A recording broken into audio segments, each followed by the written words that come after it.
Tokyo delivers once again, this time on day 5 of these World Athletics Championships. Welcome back to Trackside, our daily show. Of course, I'm Perdita. Felicien, let's get you caught up. And I'm not doing it alone. I'm bringing in the talented Devin Heroux. There he is on the ground for us in Tokyo. Dev, great shirt. And even greater news, all 3 Canadian men are into the 200-meter semis. Perdita, I had to spice it up. We've hit the midway point of the World Athletics Championships, so I'm bringing some color to the mix zone here. It is a sweltering night here in Tokyo. It was all about beating the heat and trying to find a way into the semifinals, and you said it. That's exactly what the 3 Canadian men were able to do in the 200-meter heats here on a suffocating night inside Japan National Stadium. But guess what? Not without some drama. Take a look at this. Jerome Blake, Aaron Brown, and Audrey de Grasse, Perdita, were all in our broadcast position watching the final heat, awaiting their fate, anxiously looking at the numbers, and then confirmation that all of them are moving on. You want to know how close it was, Perdita? Jerome Blake got the last little cue, the last qualifying spot, 20.43, tied with 2 other competitors. It came down to milliseconds, and Jerome Blake is moving on. Audrey de Grasse, a top Canadian, in 2030. Aaron Brown in 2033. They don't ask how, Perdita. They're all moving on as we look at the races. That's right. Big Q, baby Q, who cares? All you need is a lane. So we know that Audrey de Grasse in 2021 for the 2020 Tokyo Olympics became Olympic champion in this event on this track. How did he look to you? You know, I think Audrey and the 2 other Canadians were not happy with how they raced here tonight, Perdita. I think, like I said, it was a humid night. They all came up here after the race as they waited and talked about that. Andre's moving on. We know how savvy he is. There are parts of this race that we know he's going to want to clean up. I think his 10.05 in the 100-meter semifinal seemed to me like he was trending in the right direction. He loves the 200-meter. He has great memories here, as you said, the Olympic champion. He was beside Noah Lyles, which can always be a distraction when you're right beside him. He takes up a lot of oxygen inside the stadium.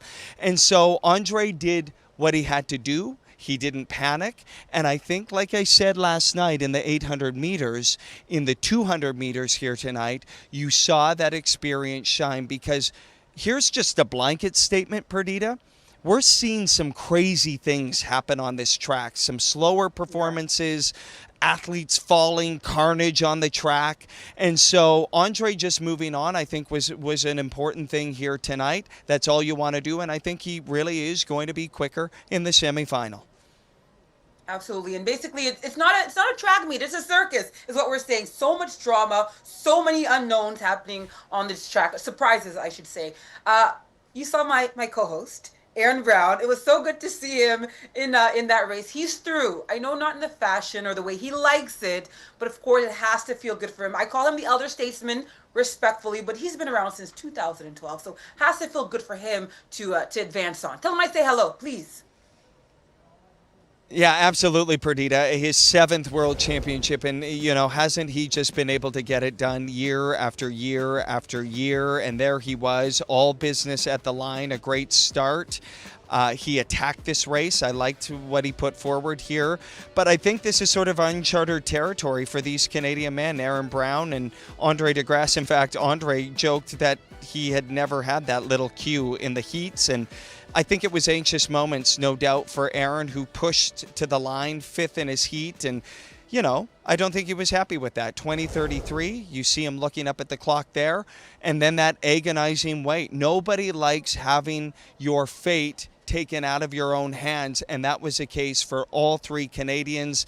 Jerome Blake was over here. He was beside himself a bit, sort of shocked, Perdita, saying, I just ran out of gas in the last 50 meters. He said, that has never happened to me in my career. So it is a World Championships. This is a different beast entirely. We know these guys have been there, done that, but it's also extremely hot, the hottest day here at the World Championships.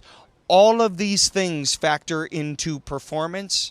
I don't have to tell you that, but the important thing is they're moving on. And the good news, we're doing sports and weather here on this segment, Perdita.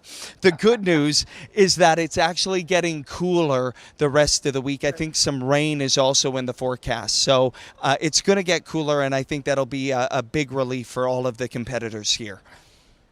You know, I haven't raced in many, many years, but I do remember being in that, you know, in that heat in Osaka, Kawasaki, and Tokyo in my day. And it was almost like the wind was like turning on a hair dryer, right? A hair blow dryer, and the wind is hot. So you don't even really get any break from that oppressive heat.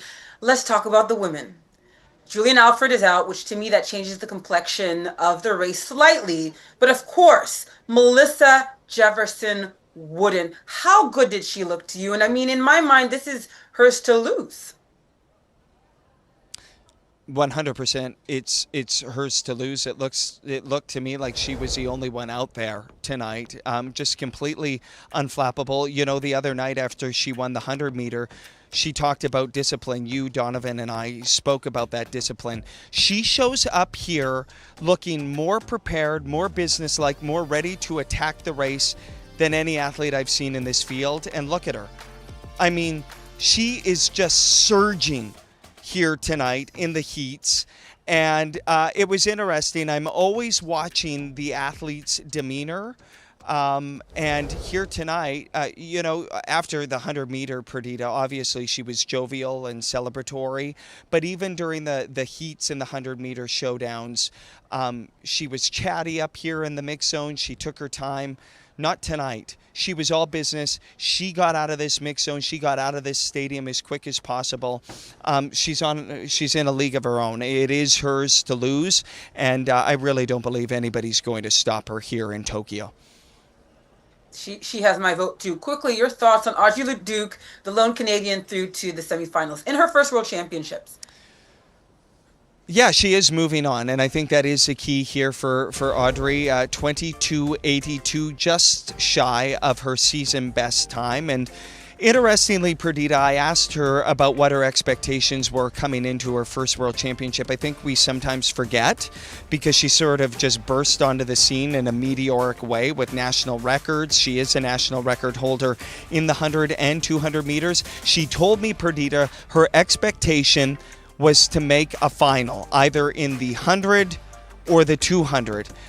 Wincing here tonight, she says, I was exhausted. The heat definitely taking a toll on Audrey, but she is moving on, and I really do believe she has a legitimate shot here at getting into the 200-meter final. She's going to have to race the fastest, put forward the fastest performance of the season in order to do that, but I really believe she believes she's capable of doing that here in Tokyo. Let's talk about that men's 1,500-meter final. What the heck happened? I mean, I'll let you take it because I have so many thoughts, but I want to hear your thoughts because you're there live and in living color. My goodness. Yeah, Perdita, from start to finish, the men's 1,500 meter, I'm going to call it a competition because the 3 rounds were just absolutely chaotic. So Jakob Ingebrigtsen doesn't advance out of the heats. Cole Hawker of the United States doesn't advance past the semifinal, DQ'd. There was a bunch of elbows and pushing and shoving. He got kicked out. And then here tonight, the final, when you thought that the reigning defending champion Josh Kerr might storm away and win back-to-back titles on the bell lap, he pulls up. I couldn't see what was really happening from our vantage point. I didn't know if he lost a shoe, if he tore an Achilles, if he pulled a hamstring. But then, Perdita, he starts running again and racing again, and you're watching this and you're in the stadium and you're going, is this guy going to mount one of the more incredible comebacks in the history of this race? Not to be for Josh Kerr. And then at the finish line, you have this blanket finish, 3, 4, 5 guys all surging to the line. And when everything settled and when the mass of humanity sort of settled on the ground because there were their bodies flying at the finish line, it was Portugal's Isaac Nader winning gold, shocking the world. Watch this finish here. Absolutely riveting. Nader comes out of nowhere and then the bodies start flying and he can't believe it and nobody can believe it. People are on the track. It was brilliant, must-see stuff. And Nader becomes the first Portugal man on the track to win a gold medal. As you look at Josh Kerr hobbled, heart of a champion, he stopped and then he would go on to finish the race. But you know that that is not the night Josh Kerr thought he was going to have. As you look at the line and the bodies and the reaction and the drama, we live for it, Perdita. It was absolutely brilliant track theater here at Japan National Stadium.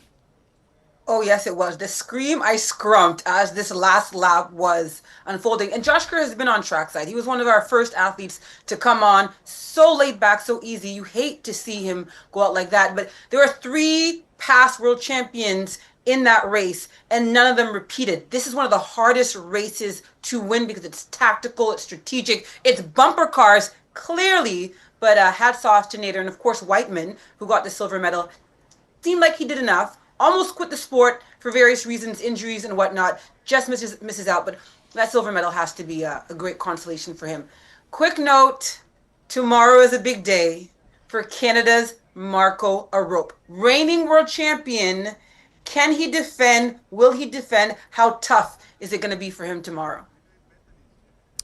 There's been a lot of chatter here in Tokyo, Perdita, about how Marco looked in the heats. Some perhaps questioning that he doesn't look in form. Question marks about his performances leading up to this. I'm on the other side of the fence. I'm someone who has watched the evolution very closely of Marco Arop. There you look at him right now. He qualified 3rd in his heat. He was pushed. It was close.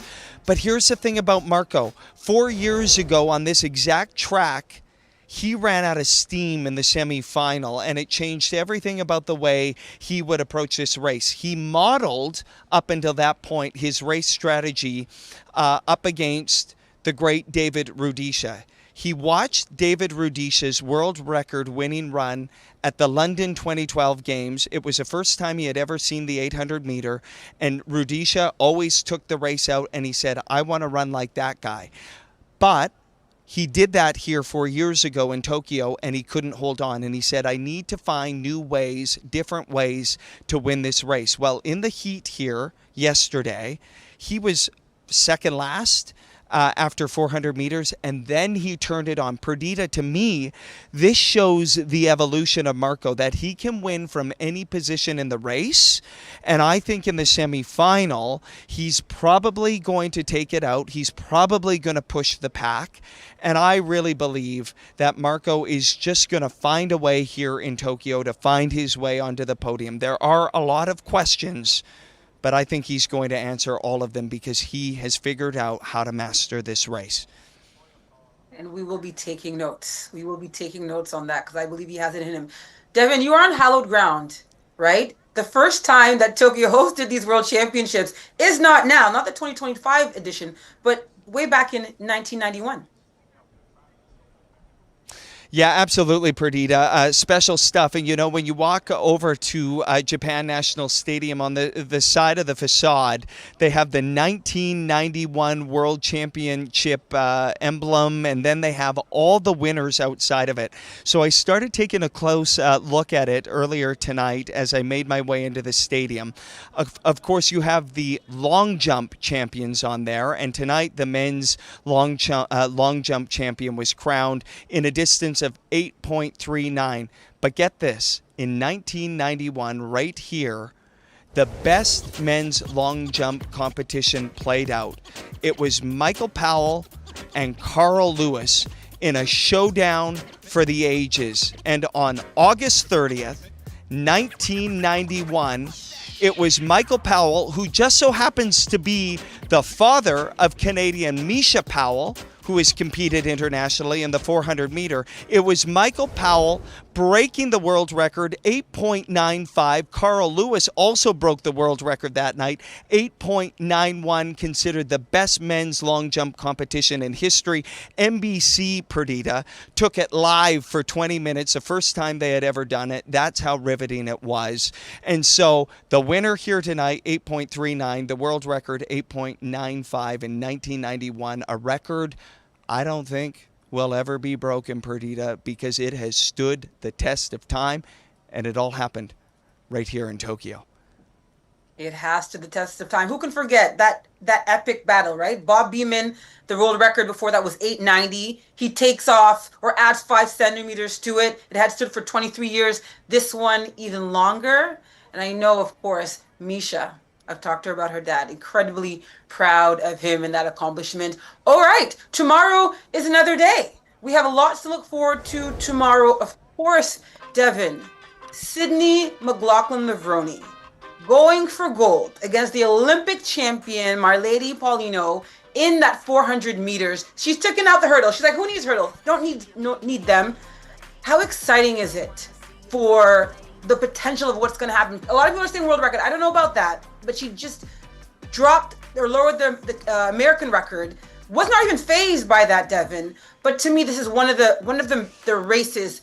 Well, they're all to watch, but this is one of the big ones to me.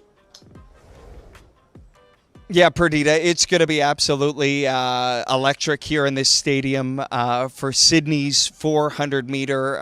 She can do whatever she wants. She has proven that. She wanted to take on the challenge of the 400, like you said, drop the hurdles and just go. So buckle up. It is going to be primetime stuff for Sydney McLaughlin-Levrone, and I can't wait. Buckling up. Can you see me? I'm buckling up. We're ready. Okay, Devin, thank you for this. Thank you for today. Of course, you can watch us. Again, we'll be live tomorrow on CBC Sports YouTube channel. Ciao. Ciao.